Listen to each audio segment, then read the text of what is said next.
All right, guys, we're going to dip back into book of John, and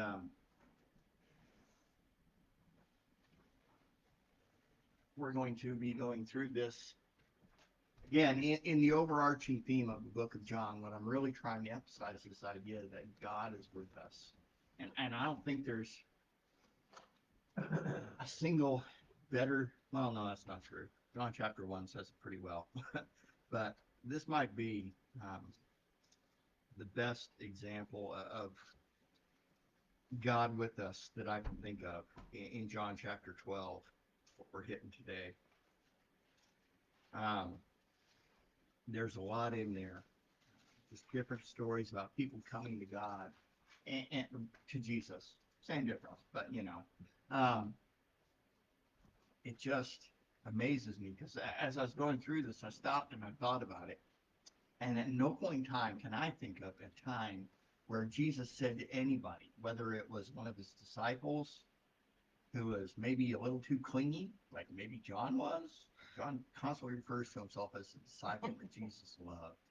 And I don't think that Jesus loved John any more than he loved Peter or Bartholomew or you or me for that matter. Um, I think he was just somebody who really felt that. And so I kind of imagine that he was maybe a little more emotionally clingy than most of the others. Maybe I'm wrong. I'm probably wrong. Who knows? I'm just making a guess here. But whether it was John or somebody else in his close inner circle, and he was just needing some space by himself, or whether it was the Pharisees, at no point in time did somebody come to him and he say, "No, I don't have it today. Sorry, just give me my space." At no point in time did he ever say, "No, I don't have the time today. I'm just too busy." Um, or even the Pharisees or the other people who were opposed to him, literally trying at this point, trying to find something to excuse killing him over. At no point in time did he ever say, "No, I'm not going to put up with you guys. I'm not going to let you near me." And so he had this policy of uh, open access. Um, Elijah made fun of my old graphics. Said it looks like something out of the '90s, and I can't argue. It's not my best work, for sure. But basically, I wanted this idea that God is there to every single one, friend or foe, and He's holding the key to us, saying, "You want access to me? Here you go." And I love that about Him, um, because He doesn't withdraw that offer. Um, we have our entire lives to take Him up on that. And I just love that about him. And so a lot of what we see in chapter 12 is Jesus with friends, Jesus with crowds, even Jesus with, shall we say, unbelieving people. But we just see him constantly taking people where they're at and letting them come near. And so I love this. But we're going to hit John chapter 12. We're going to be looking at a story about Jesus and a dinner party. So if you guys remember, chapter 11 was all about Lazarus's resurrection. Now, Lazarus and his sisters, Mary and Martha, lived in Bethany. And so Bethany is like maybe, I think, if I remember right, 2 miles away from Jerusalem. Really, really close. Basically, it's a suburb of Jerusalem.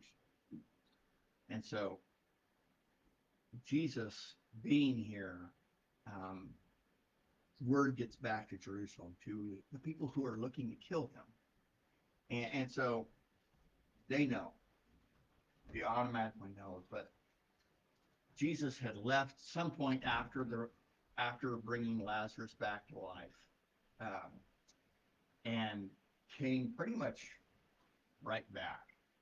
Don't know what he did. Don't know how long he was gone, but it was a pretty short period of time. We're pretty sure. We don't have an exact timetable for Jesus' ministry, as much as I would love to have that. Uh, that would be really cool, and help make some sense out of some things. But at any rate, we see at chapter 12 that Jesus comes back to Bethany. So let's go ahead and dig in. So John chapter 12, starting in verse 1. Says 6 days before the Passover celebration began, Jesus arrived in Bethany, the home of Lazarus, the man he had raised from the dead. A dinner was prepared in Jesus' honor. Martha served, and Lazarus was among those who ate with him. Then Mary took a 12-ounce jar of expensive perfume made from the essence of nard, and she anointed Jesus' feet with it, wiping his feet with her hair. The house is filled with the fragrance. But Judas Iscariot, the disciple who would soon betray him, said, "That perfume was worth a year's wages. It should have been sold and the money given to the poor." Not that he cared for the poor. He was a thief. And since he was in charge of the disciples' money, he often stole some for himself. Jesus replied, "Leave her alone. She did this in preparation for my burial. You will always have the poor among you, but you will not always have me." When all people heard of Jesus' arrival, they flocked to to see him, and also to see Lazarus, the man whom Jesus had raised from the dead. Then the leading priests decided to kill Lazarus too, for it was because of him that many of the people had deserted them and believed in Jesus. That's as far as we're going to go. Um, but we see right here that Jesus here, he's basically in the backyard of his enemies, people looking to kill him. And he's just going to eat dinner with some friends. As far as we can tell, because when we read John 11 and it's talking about Lazarus, it's very clear that Jesus cared for this family, and that when Lazarus died, he wept. That's that short verse that everyone has memorized, the two-word verse in the Bible, Jesus wept. So that's what he's weeping over, was Lazarus, and over the state of belief in him among people who knew him and cared about him. But at any rate, he cared about these people, and so he comes back in Deary and he just sits down to dinner with friends, right? And Mary comes in, and she just has a burden. I don't know how else to say it. She had something she needed to get off her chest. Basically, that she had a checkered history, shall we say. And so um, I think there's times in our lives when our past kind of rises up, and it's not that it's trying to, well, maybe it is. Maybe it's trying to call us back into that lifestyle. Maybe something, but whatever it is, basically the response of the Christian is basically what we see here in Mary. It's a complete turnaround.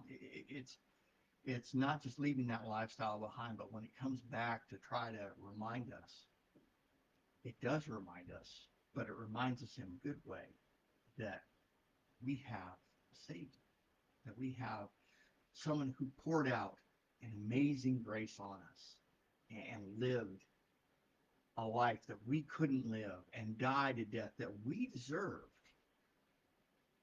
so that we could live forever with him. And while some of that has yet to happen, if you remember back in chapter 11, Jesus was talking with Mary. Let's see if I can find that real quick. I wasn't planning on quoting this part, so I've got to dig it out real quick. No,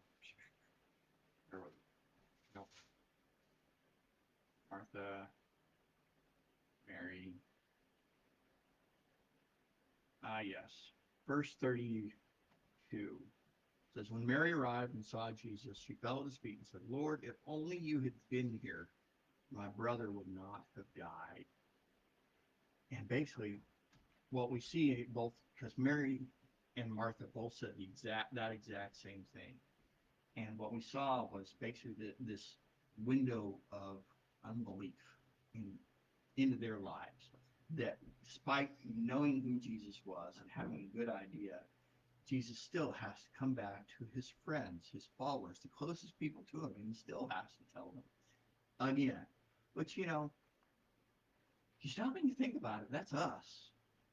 I mean, we are so forgetful. I can't speak for you guys in particular, but for me, just so often, and it's not like I've actually forgotten it, but I just start to live in small ways the life of somebody who doesn't really believe. It's usually just a small way, stuff that maybe nobody notices. But when you stop and you look back, you start to say, oh yeah, I was making this decision because I wasn't believing him. I didn't really feel like I've been forgiven of my sin or whatever it is. Um, and so we just live that way. And I think Mary is kind of, the theologians love to use the word a type, which is to say that basically she's a living symbol for, I think, for each of us. Because for the believer who's come to Christ, who has some understanding of what Jesus sacrificed literally for us, whether it was reading through the Gospels that drove that home, or maybe it was something a little more modern and like, the Passion of the Christ. That moved a lot of people when they watched that. Um, whatever it is, we just start to understand what it is that Jesus went through for us, and we just there's this overwhelming feeling of appreciation, of grace, of knowing who we are and knowing who He is, and how big that chasm is between our, shall we say, righteousness for a generous term, and His righteousness, because He really is. He's good. He's true. He's faithful. He's righteous, and we're less, to say the least. And so Mary just kind of pours her heart out. And I just want to dig in on this because I really feel like she is hopefully showing each of us a little bit of what is going on inside of each of us. So, 6 days before Passover celebration began, Jesus arrived in Bethany, the home of Lazarus, the man he had raised from the dead. A dinner was prepared in Jesus' honor. Martha served, and if you know the Gospels, you know that's Martha's shtick. She is a servant. She is good at that, nothing wrong with that. And here, there was absolutely nothing. There's another story about her choosing the lesser of two goods. Um, but this is not that story.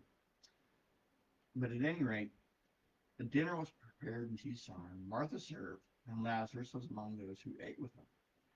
Then Mary took a 12-ounce jar of expensive perfume and made from the essence of nard, and she anointed Jesus' feet with it, wiping his feet with her hair. The house was filled with the fragrance. Now, I don't know about you guys, but like if I buy cologne, they don't come in a 12-ounce container. They make them a lot smaller than that because that's powerful stuff. It doesn't take very much to make you smell good for a while. Um, and so for her to pour something out like this, it was just extravagant. It was so big because, I mean, or not Lazarus, sorry, Judas was not wrong when he spoke up in verse 4. He said, but Judas Iscariot, the disciple who would soon betray him, said that perfume was worth a year's wages. Now, imagine how much you make in a year and you spent it on a luxury item.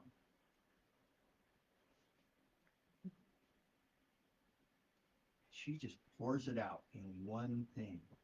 And I mean, I couldn't tell you when the last time I bought cologne was, but it's been probably over a year.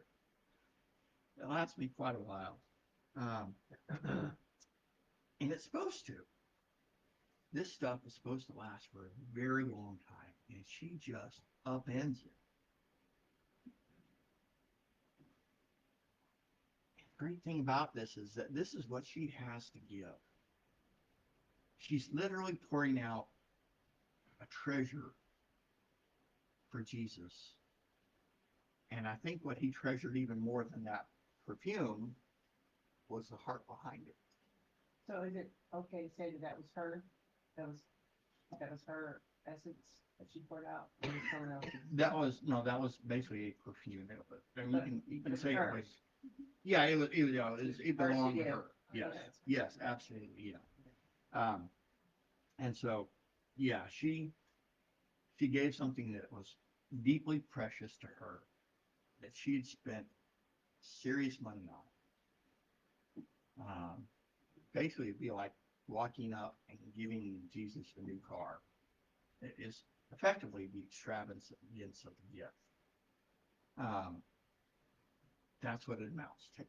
And so Mary's just there pouring out this perfume, but more importantly, she's pouring out her heart because all I can guess what she was feeling. And I'm not saying that I'm right, but I'm betting money that she was remembering who she was and what Jesus has done for her, what Jesus has done for her brother, and for her sister too, Martha. Because just in the last chapter, I mean, they're there, they're grieving over their dead brother, and they just, the wound in their soul that this premature death of their brother had caused. I mean, grief does strange things to people, and we often say things we would never say otherwise in that stress of the moment. And I think this is one of those things that was buried deep in in both Mary and Martha's heart. This idea that if you'd only been here, you could have healed it. And their belief went so far, went to the point of, I believe Jesus can heal a sick man, but it didn't go further. And it wasn't just them, because in chapter 11, earlier in that, you looked and you saw this conversation with the disciple before he even headed out to go see Lazarus's tomb. You see doubt in the disciples. And this is us. This is so us because we live lives that we're surrounded by concrete things. You know, when somebody helps us out, we see it, we know it. You know, if we need somebody and they're there on time, we're grateful for that rescue or whatever it is, that help that came at the right time, and we're just that automatically generates respect and gratitude and all that. That's good. That's great. But God's a little harder to nail down on that things like that. And when we're used to a world of clocks and calendars and schedules and things like that, we want things on our timetable. When God doesn't come through on our timetable, we get disappointed. We get hurt. I do. And I've said before, and I'll probably say it again, at least this stage in my life, probably the thing I argue with most about God is not so much what his plan for my life or for the church or my family is. It's about when it's going to happen. I don't like his timetable very much. If I'm being honest, I Which just don't. you don't know that, but that's exactly what we were learning this week in our women's Bible study. Okay. You didn't know that, but yeah. No, that's perfect then. Yeah, I don't like, and therefore, honestly, because I don't like his timing, if I'm being truthful, I'm just gut level honest with you guys, that means I don't trust his timing. And that's not a nice thought. You know, passion, I'm supposed to have it together, right? Um, but I don't, especially not in that area. Like I said, there's nothing I wrestle with God more Is that a than sin? timing. I would say, yeah.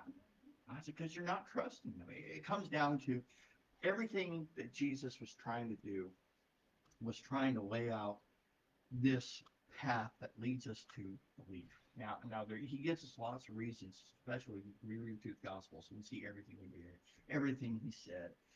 every place he was, it just all screams, you can trust me. You can trust what I'm doing for you.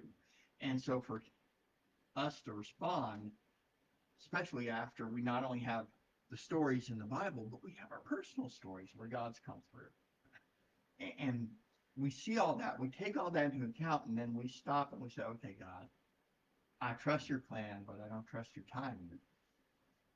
Yeah, I think that's sin because there's unbelief in that. Because inherently, what I'm saying is, God, my timing's better than your timing. Um, I believe that I'm smarter in this area than you are. I mean, we don't phrase it that way. I mean, that those thoughts almost never actually enter into our heads, but whether we realize or not, that's what's going on. And so, anytime we find ourselves arguing with God, what we may not be realizing in moments that we're wrestling with unbelief.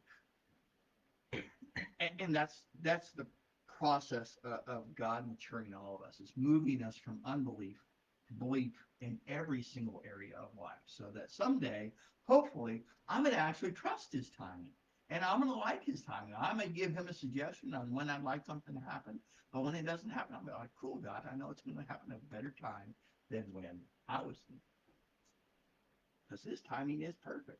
I know that. I just don't know that."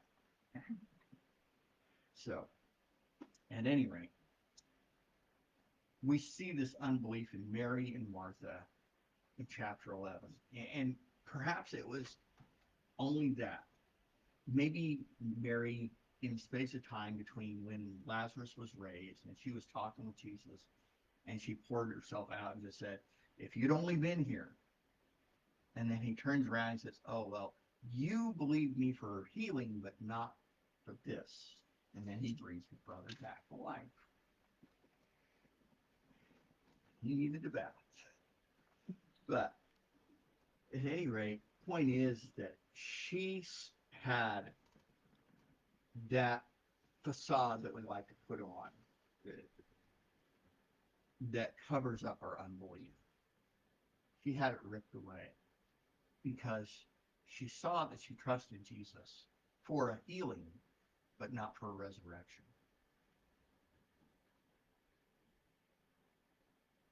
And maybe it was only that event right there. Maybe it was just the recent events. Maybe it was her distant past. We really just don't know.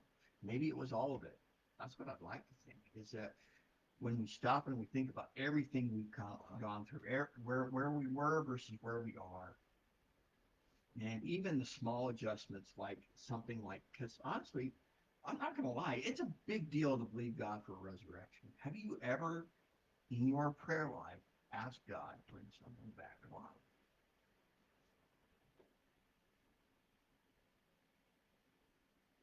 Because I'm not going to lie, there have been times I have asked for that, but it hasn't happened yet. I'd love to see it happen. I'd love to see, you know, someone I loved come back to life, be healthy, go and visit the doctor who signed the death certificate and had to write down that time of death, and just say, "Hey, look, I'm better. Thanks to God. Thank you so much for what you did, but you're good enough. Your efforts weren't good enough, but God's were." And that would be awesome. I would love that. There. So what? Yeah, yeah, that would be really cool.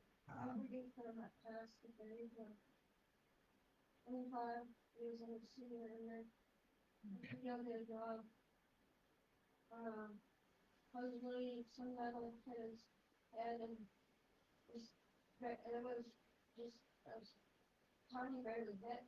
Yeah, And it did that much damage. He got transported to Children's Hospital and passed away yeah, there. And it's like it was just a little tap metal and they do that much damage. yeah. It's hard to get it. We're fragile, for sure. And I would love to see situations. And honestly, that's typically the situation I'll ask for that in is for someone who is really young. Um, but I'm bold enough to ask. And I can tell you that God's not typically in the answering in in. Let me try that again. Maybe I'll get the words right this time. God's not in the habit of answering prayers that we don't pray. You don't have because you don't ask. Mary and Martha both were at a point in chapter 11 where they didn't believe that God could. Maybe it just didn't occur to them. But that in itself signals a measure of our unbelief, or their unbelief. And so Mary just comes along, and whatever it is that's on her mind, point is, she's just pouring it out. And so let's get back in verse 4. It says, Judas Iscariot, disciple who would soon betray him, said that perfume was worth a year's wages. It should have been sold and the money given to the poor. Now, what he's suggesting there is not a bad suggestion. It's not. It's a good suggestion. But just like that other story, I think it's in Luke, where Mary and Martha have Jesus over, and Martha's serving, and that's good. But Mary's sitting at Jesus' feet just listening to what he was teaching. Martha was doing good. Mary was doing better. Judas Iscariot is suggesting, admittedly for selfish purposes, but still, he's suggesting something good. But there's better. Because while it's great to love your neighbor, especially the neighbor who's down and out and homeless and needs that financial help, ultimately our greatest love needs to be Jesus. It needs to be him. And even the good of loving the homeless or somebody else is not as good as loving Jesus, because Jesus is better.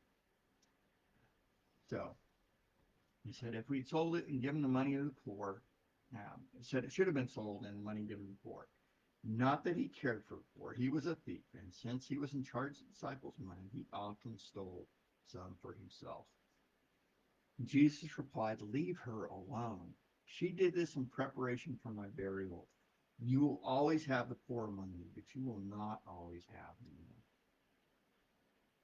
So Jesus corrects Judas, even knowing at this stage that Judas Iscariot is going to betray him. Jesus is still trying to help him move from unbelief to belief, saying that yes, what you're suggesting is good, but there's better. And I love that even in the middle of this, in a way, Jesus is saying there's no such person that's a lost cause. And that's amazing grace. I love it. But he never gives up. So you'll always have the poor among you, but you will not always have me. When all the people heard of Jesus' arrival, they flocked to him, and also to see Lazarus, the man Jesus raised from the dead. Then the leading priests decided to kill Lazarus too, for it was because of him that many of the people deserted him and believed in Jesus. And that's really what every story that John's trying to lay out. You see it. Let's see. It's at the end, almost at the end of John. John chapter 20. Yeah. John chapter 20, it's verse 30. It says, the disciples saw Jesus do many other miraculous signs in addition to the ones recorded in this book. But these were written so that you may continue to believe in Jesus, that Jesus is the Messiah, the Son of God, and that by believing in him, you will have life by the power of his name. So the whole point that John is telling us that he wrote the book is so that we would believe. And we see him in chapter 11 moving Mary and Martha both from unbelief to belief. We see him trying to move Judas Iscariot from unbelief to belief. And that's what he's trying to do for you and me. That's what he's trying to do with me. And that might be why he doesn't answer my prayers in my timing. That might be it. Just to teach me, okay, Ross, you can trust my timing. It really is better than yours. And we're going to keep going through this until you finally get it through your thick head. You guys ever have a lesson like that? Or is that just me? Am I the only thick-headed nitwit in here? Yeah, I mean, that's what he does. That's the way he works. And I think we're going to see even as we get further into John, we see him come before the Pharisees, before the high priest, before Herod, before not Judas. Oh gosh, I'm getting all kinds of names in my head except for the right one. Pontius Pilate. That's the guy I was thinking of. Um, when we see him going through all these people, I think his ultimate goal for all of it is to move us from unbelief to belief. And we see even with Pontius Pilate, we still see a measure of belief in his life. He's like, this guy's righteous. I'm not. I'm not. I'm washing my hands. Yeah, you're going to do this under my authority, so I'm not really doing anything. But I don't think he should. I disagree. But I'll do it. I'll go ahead and crucify him anyway. He moved from unbelief to belief in a little area. It wasn't enough, I don't think. Who knows? But at that point, it doesn't look like it was enough. And that's his goal for all of us. How are we going to come to believe him for bigger, for better things? How are we going to learn to stay more faithful to him? It's going to be belief. It's belief that he's good, belief that he's faithful, belief that he's powerful enough, that he cares enough about us. All these things are what takes us through this life in a manner that, well, matters. Because everything else in this life is going to fade away. It's dust, or it will be. But, but God knows that we're eternal, and He's investing in us, and so He's trying to move us from unbelief to belief. And part of that process, I think, is what Mary went through, standing up and just recognizing where I've been, what I believed before, how God has changed me and made me into someone that I never thought I could be. And what does that provoke inside us? Hopefully, we see things like gratitude. We see maybe a reminder that, okay, I need to learn the lessons that God's trying to teach me instead of just running into the wall again and again and again, trying to get things my way. Or whatever it was that was going through Mary's head, whatever provoked her, we can do the same sort of thing. We can stop and we can look back at where we were, where we've come from, what we've been through, and we can stop and we can believe God all over again and in new ways that we have never done before. He will take us to the next level, basically. And I just love that about him because he's never stopping, giving up on us.